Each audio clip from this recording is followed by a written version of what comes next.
pada modul terakhir atau modul 7 ada bingkai Ethernet.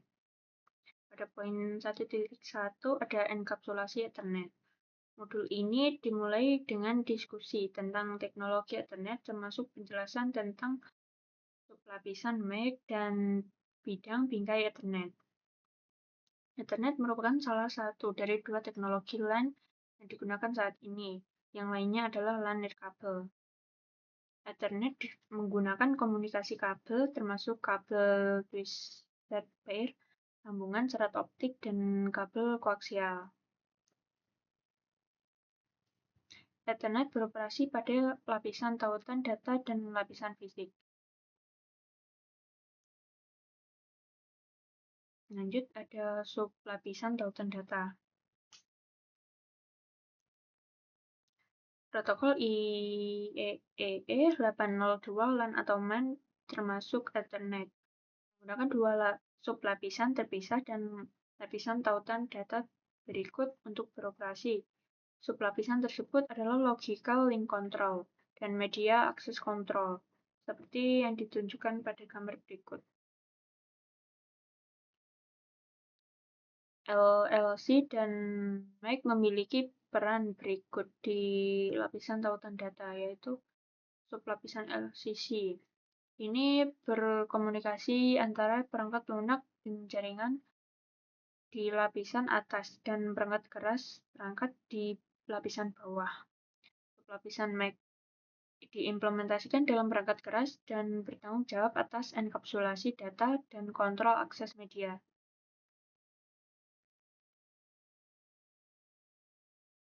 Selanjutnya pada poin 1.3 ada sublapisan MAC.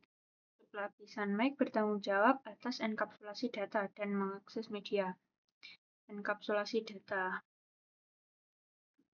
mencakup hal berikut, yaitu bingkai Ethernet, penyelamatan Ethernet, deteksi kesalahan Ethernet, mengakses media.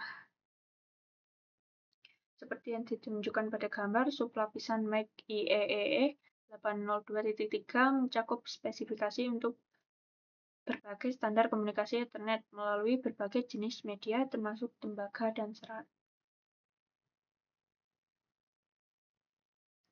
Lanjut, ada bidang bingkai Ethernet. Ukuran bingkai Ethernet minimum adalah 64 byte dan ukuran maksimum yang diharapkan adalah 1518 byte. Ini mencakup semua byte dari bidang alamat MAC tujuan hingga bidang urutan pemeriksaan bingkai. Bidang pembukaan tidak disertakan saat menjelaskan ukuran bingkai. Setiap frame yang panjangnya kurang dari 64 dianggap sebagai fragmen tabrakan dan secara otomatis dibuang oleh stasiun penerima. Jika ukuran frame yang dikirimkan kurang dari minimum atau lebih besar dari maksimum, perangkat penerima akan membuang frame tersebut.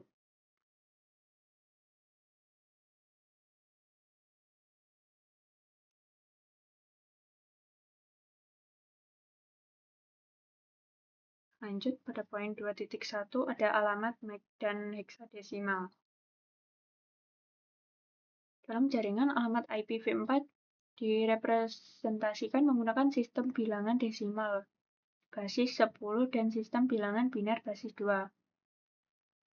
Alamat IPv6 dan alamat Ethernet direpresentasikan menggunakan sistem bilangan heksadesimal basis 16. Untuk memahami heksadesimal, pertama-tama harus sangat memahami biner dan desimal. Sistem penomoran heksadesimal menggunakan angka 0 hingga 9 dan huruf A hingga F. Alamat MAC Ethernet terdiri dari nilai biner 48 bit. Heksadesimal digunakan untuk mengidentifikasi alamat Ethernet karena satu digit heksadesimal mewakili 4 bit biner. Oleh karena itu, alamat MAC Ethernet 48 bit dapat dinyatakan hanya menggunakan 12 nilai heksadesimal.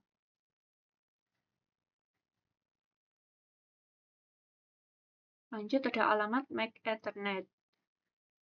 Dalam LAN Ethernet, setiap perangkat jaringan terhubung ke media bersama yang sama. Alamat MAC digunakan untuk mengidentifikasi perangkat sumber dan tujuan fisik pada segmen jaringan lokal. Pengamatan MAC menyediakan metode untuk identifikasi perangkat pada lapisan tautan data model OSI.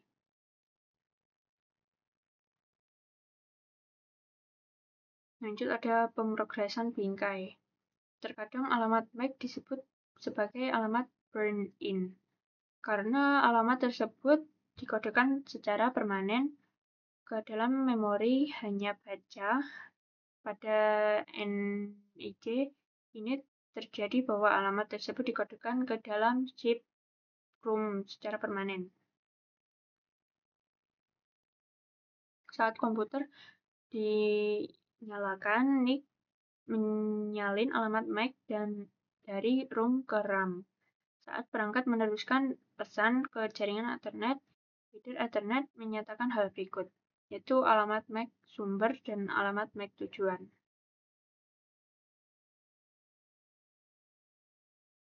Lanjut ada alamat MAC unicast. Dalam Ethernet, alamat MAC yang berbeda digunakan untuk komunikasi unicast, siaran, dan multicast layer 2. Alamat MAC unicast merupakan alamat unik yang digunakan saat suatu bingkai dikirim atau perangkat transmisi ke suatu perangkat tujuan. Lanjut, ada alamat MAC penyiaran. Frame siaran Ethernet diterima dan diproses oleh setiap perangkat pada LAN Ethernet. Fitur siaran Ethernet adalah sebagai berikut. Memiliki alamat MAC tujuan dan dalam heksadesimal. Semua port switch Ethernet dibanjiri kecuali port masuk. Itu tidak diteruskan oleh router. Jika data yang dienkapsulasi adalah paket siaran IPv4, ini berarti paket tersebut berisi alamat IPv4 tujuan yang memiliki semua angka 1 di bagian host. Penomoran dalam alamat ini berarti bahwa semua host di jaringan lokal tersebut akan menerima dan merespon paket tersebut. Selanjutnya ada alamat MAC multicast. Frame multicast Ethernet diterima dan diproses oleh sekelompok perangkat pada LAN Ethernet yang termasuk dalam grup multicast yang sama. Fitur-fitur multicast Ethernet adalah sebagai berikut. Ada alamat MAC tujuan. Ketika data yang dienkapsulasi adalah paket multicast IPv4 dan alamat MAC tujuan ketika data yang dienkapsulasi adalah paket multicast IPv4.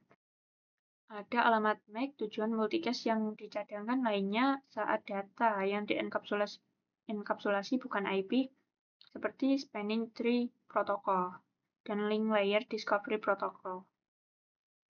Semua port switch Ethernet dibanjiri kecuali port masuk, kecuali switch dikonfigurasi untuk pengintaian multicast.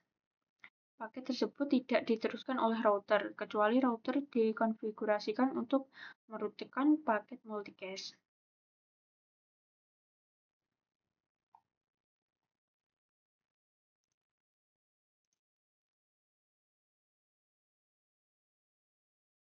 Lanjut pada poin 3.1 ada dasar-dasar switch.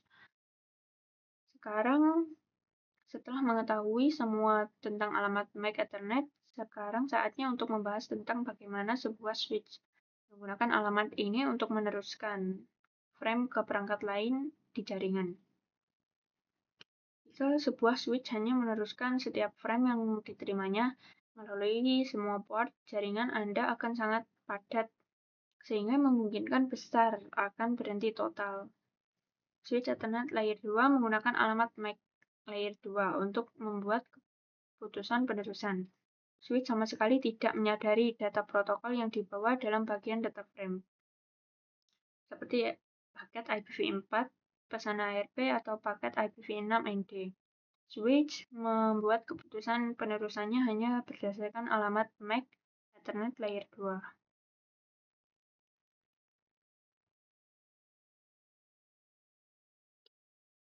Lanjut ada pembelajaran dan penerusan switch. Switch secara dinamis membangun tabel alamat MAC dengan memeriksa alamat MAC sumber dari frame yang diterima pada sebuah port. Switch meneruskan frame dengan mencari kecocokan antara alamat MAC tujuan dalam frame dan entry dalam kabel alamat MAC.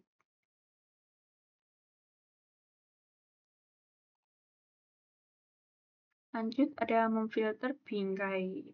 Saat switch menerima frame dan perangkat yang berbeda, switch dapat mengisi tabel alamat MAC dengan memeriksa alamat MAC dari sumber setiap frame. Saat tabel alamat MAC switch berisi alamat MAC tujuan, switch dapat menyaring frame dan meneruskannya ke satu port.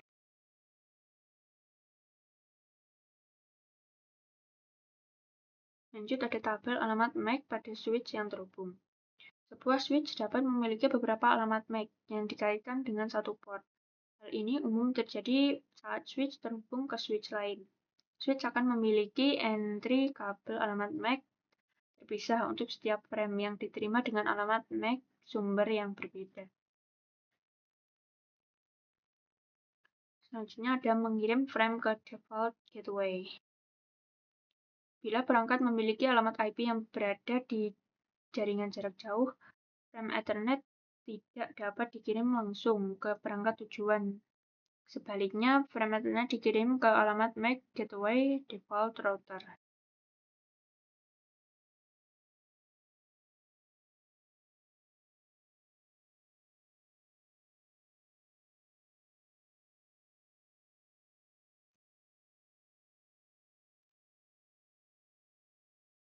Lanjut pada poin 4.1 ada metode penerusan bingkai pada switch Cisco.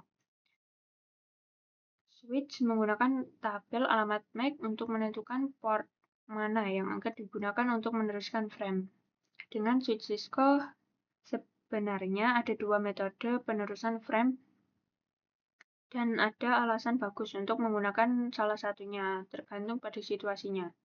Switch menggunakan salah satu metode penerusan berikut untuk mengalihkan data antara port jaringan, yaitu pengalihan penyimpanan dan penerusan, ada peralihan cut-through.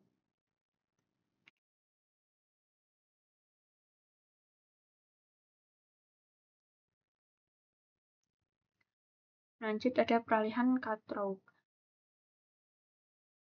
Dalam peralihan cut-through, saklar bertindak atas data segera setelah diterima, bahkan jika transmisi belum selesai. Saklar menyimpan sebagian frame untuk membaca alamat MAC tujuan sehingga dapat menentukan ke port mana data harus ditentukan. Alamat MAC tujuan terletak di 6 byte. Pertama, frame setelah pembukaan. Saklar mencari alamat MAC tujuan di tabel pengalihannya, menentukan port antarmuka keluar dan meneruskan frame ini ke tujuannya melalui port saklar yang dituju.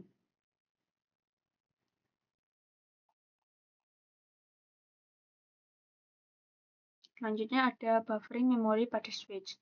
Switch Ethernet dapat menggunakan teknik buffering untuk menyimpan frame sebelumnya dan meneruskannya. Buffering juga dapat digunakan saat port tujuan sibuk karena kongseti.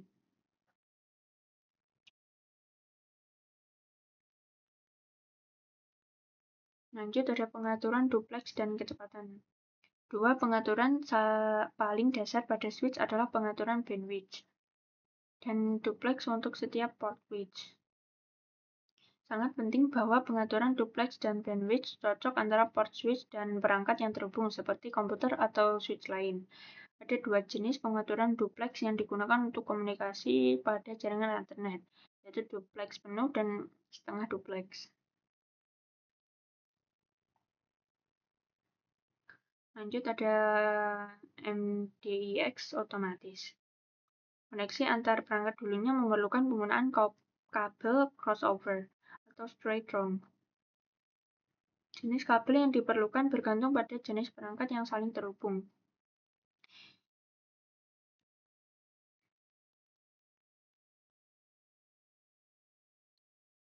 Demikian presentasi dari saya. Jika ada kurangnya mohon maaf. Wassalamualaikum warahmatullahi wabarakatuh.